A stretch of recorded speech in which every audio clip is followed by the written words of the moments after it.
Hello friends, आपका prep smart hub में स्वागत है। जीएफआर क्वेश्चन सीरीज के ऊपर यह 7th वीडियो है। इस वीडियो में हम इन्वेंट्री मैनेजमेंट के बचे हुए क्वेश्चंस को कवर करेंगे। अगर आप हमारे चैनल पे नए हैं तो हमारे पुराने वीडियो को जाकर ज़रूर देखें तथा चैनल को सब्सक्राइब करना न भूलें। चलिए वीडियो की शुरुआत करते हैं और पहला क्वेश्चन लेते हैं। हमारा पहला क्वेश्चन है, which of the following items must be disposed of और destroyed immediately due to health and safety concern. बोल रहा है कि कौन कौन सा आइटम्स जो है वो हेल्थ और सेफ्टी कंसर्न को ध्यान में रखते हुए क्या करना है, इमीडिएटली डिस्पोज ऑफ कर देना चाहिए और डिस्ट्रॉय कर देना चाहिए। तो कौन कौन सा आइटम है? एक्सपायर्ड मेडिसिन है, फूड ग्रेन है, एम्यूनिशन है, या ऑफिस फर्नीचर एंड प्रिंटर्स है, या सरप्लस बुक्स और स्टेशनरी है, या ओल्ड यूनिफॉर्म्स है। तो देखने से ही पता चल रहा है कि सेफ्टी कंसर्न या हेल्थ कंसर्न किससे होगा। तो एक्सपायर्ड मेडिसिन से हो सकता है, या फूड ग्रेन्स अगर सड़ जाएगा तो उससे हो सकता है, या इम्यूनिशन से हो सकता है। तो हमारा जो आंसर होगा वो क्या होगा? आंसर हमारा हो जाएगा ए। ठीक है, अगला क्वेश्चन लेते हैं। Items involving security concern, example में currency, stamps, receipt books must be disposed of in a manner ensuring. बोल रहा है कि जो सिक्योरिटी कंसर्न की चीज़ें हैं, जैसे करेंसी है, या स्टैम्प पेपर है, या रिसीट बुक्स है, तो इस तरह का जो भी आइटम्स है उसको अगर डिस्पोज ऑफ करना है तो क्या सुनिश्चित करना पड़ेगा? मिनिमल कॉस्ट या simplicity, environmental sustainability only, compliance with rules on official secret and financial prudence, या मैक्सिमम रीसेल वैल्यू। तो क्या ध्यान में रखना पड़ेगा? तो सी आंसर हो जाएगा। करेंसी, स्टैम्प, रिसीट बुक्स, इन सबको डिस्पोज ऑफ करते समय जो है ऑफिशियल सीक्रेट एक्ट है उसके प्रोविजन को क्या करना पड़ेगा? कंप्लायंस करना पड़ेगा, और फाइनेंशियल प्रूडेंस के प्रोविजन को भी कंप्लायंस करना पड़ेगा। तो हमारा जो आंसर होगा वो क्या हो जाएगा? सी हो जाएगा। आगे बढ़ते हैं और नेक्स्ट क्वेश्चन लेते हैं। What is the basic principle to be ensured while disposing of goods through advertise tender inquiry. बोल रहा है एडवर्टाइज टेंडर के थ्रू जो गुड्स को डिस्पोज ऑफ करते हैं तो उसमें क्या बेसिक प्रिंसिपल को ध्यान में रखना है, सुनिश्चित करना है? तो स्पीड, कन्वीनियंस और सिक्रेसी होगा, या लो कॉस्ट प्रॉफिट और मिनिमल पेपर वर्क होगा, या transparency, competition, fairness, elimination of discretion होगा, या confidentiality, exclusivity and internal handling होगा। तो आंसर होगा इसका सी। एडवर्टाइज टेंडर इंक्वायरी से गुड्स को डिस्पोज करते समय ट्रांसपेरेंसी, कंपटीशन और फेयरनेस का क्या करना है, ध्यान रखना है, और एलिमिनेशन ऑफ डिस्क्रिशन को भी क्या करना है, ध्यान में रखना है। तो आंसर हमारा क्या हो जाएगा? आंसर हमारा हो जाएगा सी। ठीक है, आगे बढ़ते हैं और अगला क्वेश्चन लेते हैं। What percentage of assessed or reserve price is usually required as bid security. Inventory management में जो बीड सिक्योरिटी होगा गुड्स के डिस्पोज ऑफ करने के लिए वो 10% है। ठीक है, 2 से 5% और 3 से 5% नहीं है। 2 से 5% किस में था? तो ये जो है क्या है, प्रोक्यूरमेंट ऑफ गुड्स वाले में था, लेकिन इसमें कितना है? 10% है। तो जो हमारा आंसर हो जाएगा वो क्या हो जाएगा? सी हो जाएगा। ठीक है, इन्वेंट्री मैनेजमेंट में गुड्स को डिस्पोज ऑफ करने के लिए जो बीड सिक्योरिटी जमा करना है वो 10% करना पड़ेगा। आगे बढ़ते हैं, अगला क्वेश्चन लेते हैं। अगला क्वेश्चन है, if the highest acceptable Bidder's price is not acceptable what action में बी टेकन फर्स्ट। जैसे मान लीजिए हम अपना सामान को डिस्पोज ऑफ कर रहे हैं, मतलब बेच रहे हैं। तो बोल रहा है कि जो हाईएस्ट बीडर है, जो प्राइस लगा रहा है, वो जो है क्या है, रीजनेबल नहीं है, मतलब बहुत कम लगा रहा है। तो उस केस में क्या करना पड़ेगा? तो बोल रहा है कैंसल द बिडिंग प्रोसेस। क्या बिडिंग प्रोसेस को कैंसिल कर देना पड़ेगा? तो नहीं। Negotiate with the second highest bidder directly? नहीं। Negotiate only with the highest bidder? Yes. उस केस में क्या होगा, जो हाईएस्ट बीडर जो प्राइस कोट किया है उसी से नेगोशिएट करेंगे कि भाई थोड़ा और बढ़ा के ले लो। तो जो हमारा आंसर हो जाएगा ये क्या हो जाएगा? सी हो जाएगा। अगला क्वेश्चन लेते हैं। क्या है? If the total quantity of goods can not be taken by the highest acceptable bidder, what should be done? बोल रहा है कि जो हाईएस्ट बीडर है वो सारा सामान को नहीं उठा रहा है, ठीक है, वो कम सामान ले रहा है, पूरा सामान कंप्लीट सामान वो नहीं ले रहा है। तो उस केस में क्या करना पड़ेगा? तो store the rest goods until next auction, मतलब जो बचा हुआ सामान है उसको स्टोर में रख देना होगा, या सेल को कैंसिल कर देना पड़ेगा, या offer remaining quantity to the next higher bidder at the same price, या जो बचा हुआ सामान है उसको जो नेक्स्ट हायर बीडर है उसके साथ नेगोशिएट करके उसको दे देंगे। तो यही आंसर हो जाएगा। हमारा जो आंसर होगा वो क्या हो जाएगा? आंसर सी हो जाएगा। जो हाईएस्ट बीडर है जितना सामान लेगा उतना उसको दे देंगे, जो बच जाएगा उसको नेक्स्ट जो है उससे जो ज़्यादा जो नेक्स्ट जो बीडर होगा, जो नेक्स्ट बीडर होगा, इमीडिएट जो नेक्स्ट होगा, जो उससे थोड़ा कम कोट किया होगा उससे बात करके उसको बेच देंगे। ठीक है, तो ये आंसर हमारा क्या हो जाएगा? सी हो जाएगा। ठीक है, आगे बढ़ते हैं और अगला क्वेश्चन लेते हैं। अगला क्वेश्चन हमारा है what happens if the selected bidder does not lift the goods? बोल रहा है कि जो बीडर क्या किया है, ऑक्शन जो है बिन किया है, वो अगर गुड्स को नहीं उठाता है तो उस केस में क्या करेंगे? नो एक्शन इज टेकन, कोई एक्शन नहीं लेंगे। Goods are donated, goods donate कर देंगे। Bid security is forfeited and resale is initiated at the defaulters risk and cost. तो हमारा आंसर यही होगा। क्या करेंगे? अगर नहीं लेता है तो जो बीड सिक्योरिटी 10% जमा किया था वो फॉरफिट हो जाएगा, और रीसेल का जो खर्चा होगा वो भी उसी से लेंगे। ठीक है, तो आंसर हमारा क्या हो जाएगा? सी हो जाएगा। आगे बढ़ते हैं, अगला क्वेश्चन लेते हैं। How should late bids received after the deadline को लेट बीड्स बोलते हैं, बी ट्रीटेड? जो लेट बीड आएगा उसका क्या करेंगे? Considered if they offer higher price, अगर वो ज़्यादा प्राइस जो है देने के लिए तैयार तो उसको कंसीडर कर लेंगे?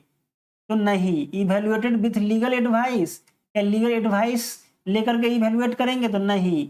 Not to be considered, consider नहीं करेंगे? तो यस, जो लेट बीड आता है उसको कंसीडर नहीं करते हैं। तो आंसर क्या हो जाएगा? सी हो जाएगा। ठीक है, आगे बढ़ते हैं और अगला क्वेश्चन लेते हैं। जो हमारा अगला क्वेश्चन है वो है what must be reannounced at the start of the auction? Auction के स्टार्ट होने के टाइम पे क्या री अनाउंस करना होगा? The list of previous bidder, previous bidder का लिस्ट अनाउंस करना पड़ेगा, या condition and location of goods and terms of sale उसको अनाउंस करना पड़ेगा, या टैक्स डिटेल अनाउंस करना पड़ेगा, या टोटल ऑक्शन रेवेन्यू एस्टीमेट वो अनाउंस करना पड़ेगा? तो आंसर हमारा हो जाएगा B, condition and location of goods and terms of sale. यानी जो गुड्स हम बेचना चाह रहे हैं उसका क्या कैसा कंडीशन है, किस कंडीशन में है, और वो कहाँ पे रखा हुआ है, और टर्म्स ऑफ सेल क्या है, वो सारा बताएंगे। तो आंसर हमारा क्या हो जाएगा? आंसर हमारा हो जाएगा बी। ठीक है, आगे बढ़ते हैं। When should a Beed be accepted और रिजेक्टेड ड्यूरिंग एन ऑक्शन? बोल रहा है कि बीड को एक्सेप्ट किया गया है या रिजेक्ट किया गया है उसको कैसे अनाउंस करेंगे? Within 24 hours of auction closure, क्या 24 घंटे के अंदर में कर देंगे, या on the stroke of the hammer, या after approval from the finance ministry, after written confirmation by the bidder? तो हमारा आंसर हो जाएगा B, on the stroke of the hammer. जो भी जीतेगा उसी समय हैमर के स्ट्रोक से अनाउंस कर देंगे विनर को। ठीक है, तो आंसर क्या हो जाएगा? आंसर हो जाएगा बी। आगे बढ़ते हैं, अगला क्वेश्चन लेते हैं। What is the minimum amount of earnest money? Earnest money का मतलब बिड सिक्योरिटी ही होता है। To be collected immediately from the successful bidder. पहले तो 10% ले लेते हैं, फिर बोल रहा है कि जो सक्सेसफुल बीडर है, जो वो जो है उससे जैसे बीड हुआ, बीड सिक्योरिटी तो एडवांस में ही ले लेते हैं, बीड सबमिट करते समय ही। और जो सक्सेसफुल बीडर जो है, जो बीड विन कर लेता है, उससे कितना पैसा लेना पड़ेगा? तो वो इसमें इसका जो आंसर है वो है 25% ऑफ द बीड वैल्यू, वो उससे लेना पड़ेगा। तो आंसर हमारा क्या हो जाएगा? आंसर हमारा हो जाएगा डी। ठीक है, आगे बढ़ते हैं, अगला क्वेश्चन देखते हैं। In what form can the earnest money be taken during the auction? बोल रहा है जो अर्नेस्ट मनी जो हम ऑक्शन के दौरान लेंगे वो किस फॉर्म में लेंगे? क्या चेक के थ्रू लेंगे, या ऑनलाइन ट्रांसफर के थ्रू लेंगे, या कैश और डिपॉजिट एट कॉल रिसीट, या पोस्ट डेटेड चेक के थ्रू लेंगे? तो ये इसके चेक के थ्रू नहीं लेते हैं, ऑनलाइन ट्रांसफर भी नहीं करते हैं, और पोस्ट डेटेड चेक भी नहीं देते हैं। कैश देंगे या डिपॉजिट एट कॉल रिसीट के जो ऑप्शन होगा वो आएगा। तो आंसर हमारा हो जाएगा सी, या तो कैश दे या डिपॉजिट एट कॉल रिसीट। ठीक है, वो आंसर हो जाएगा। ठीक है, आगे बढ़ते हैं, अगला क्वेश्चन लेते हैं। Who decides the composition of the auction team? Auction team को कौन डिसाइड करता है? Internal finance officer, controller and auditor general, competent authority, external auctioneer? तो आंसर हो जाएगा सी, जो कंपिटेंट अथॉरिटी है वो डिसाइड करेगा। आगे बढ़ते हैं और अगला क्वेश्चन देखते हैं।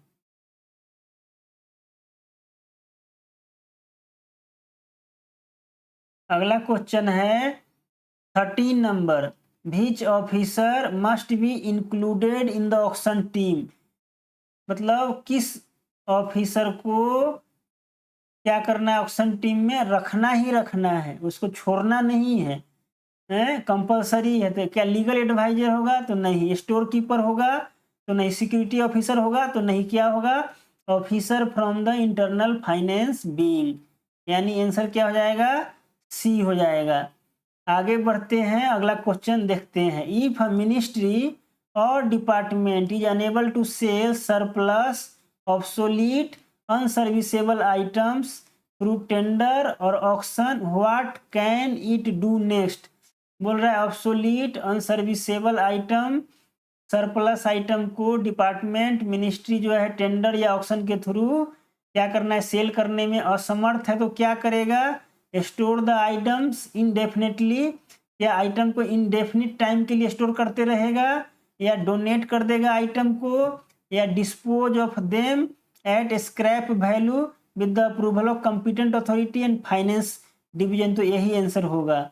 क्या करना पड़ेगा? स्क्रैप वैल्यू पे डिस्पोज ऑफ कर देंगे कंपिटेंट अथॉरिटी और फाइनेंस डिवीजन के अप्रूवल से। आगे बढ़ते हैं, अगला क्वेश्चन देखते हैं। According to rule 222 which form should be used to prepare the sale account for dispose goods? जो गुड्स को हम बेच दिए हैं उसका जो अकाउंट है वो किस फॉर्म में प्रिपेयर करेंगे? तो इसका आंसर होगा 11, GFR 11 में आंसर हो जाएगा सी। और सेल के लिए जो प्रिपेयर करते हैं वो 10 में, आप बेच देते हैं तो 11 में। ठीक है, आगे बढ़ते हैं। Which of the following is not a recognised category for recording losses due to depreciation? ये जो क्वेश्चन है वो काफ़ी इम्पोर्टेंट है, एग्जाम में पूछता ही पूछता है। बोल रहा है कि लॉसेज ड्यू टू डेप्रिसिएशन, यानी डेप्रिसिएशन के कारण जो लॉसेज है वो नीचे उसमें से कौन नहीं है? ठीक है, the normal fluctuation of market prices, ये लॉसेज ड्यू टू डेप्रिसिएशन में आता है। ठीक है, नॉर्मल बियर और टीयर ये भी डेप्रिसिएशन में आता है। ठीक है, नेग्लिजेंस आफ्टर परचेज ये भी आता है कि परचेज के बाद जो है चीज़ों को केयर नहीं करना, ऐसे ही छोड़ देना। और lack of foresight in regulating purchase वो भी जो है डेप्रिसिएशन में आएगा। क्या नहीं आएगा? एक्सेसिव एडवर्टाइजिंग नहीं आएगा। तो आंसर क्या हो जाएगा? सी हो जाएगा। ये जो चार ऑप्शन है A, B, D और E, ये चारों के चारों क्या है, लॉस ड्यू टू डेप्रिसिएशन में आता है। और ये क्वेश्चन एग्जाम में पूछा जाता है, चाहे एलडीसीएसओ का एग्जाम हो, एसएएस का एग्जाम हो, डिपार्टमेंटल कोई भी एग्जाम हो।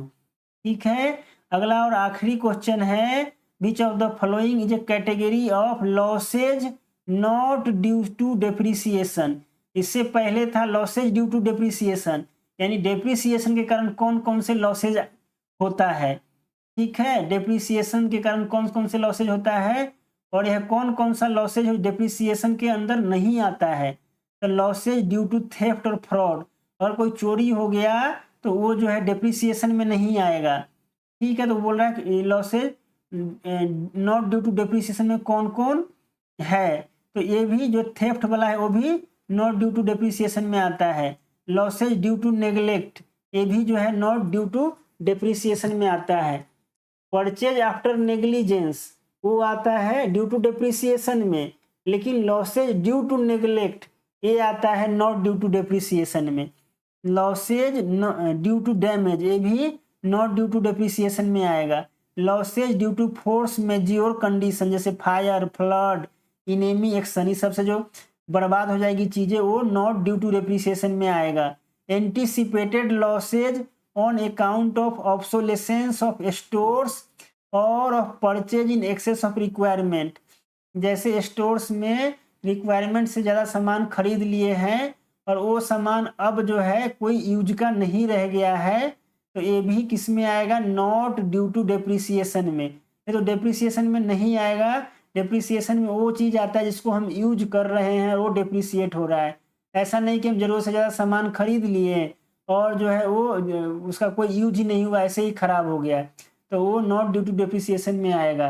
तो ये जो है 5 है, वो पहला, दूसरा, तीसरा, चौथा, पांचवा सब जो है नॉट ड्यू टू डेप्रिसिएशन में है। तो हमारा आंसर हो जाएगा ऑल ऑफ दीज, यानी आंसर क्या होगा, एफ। ठीक है, हमारा जो ये क्वेश्चन है यहीं पे समाप्त होता है। आशा करते हैं आपको ये वीडियो अच्छा लगा होगा। वीडियो अच्छा लगा है तो वीडियो को लाइक, सब्सक्राइब और शेयर करना ना भूले। वीडियो को देखने के लिए बहुत बहुत धन्यवाद।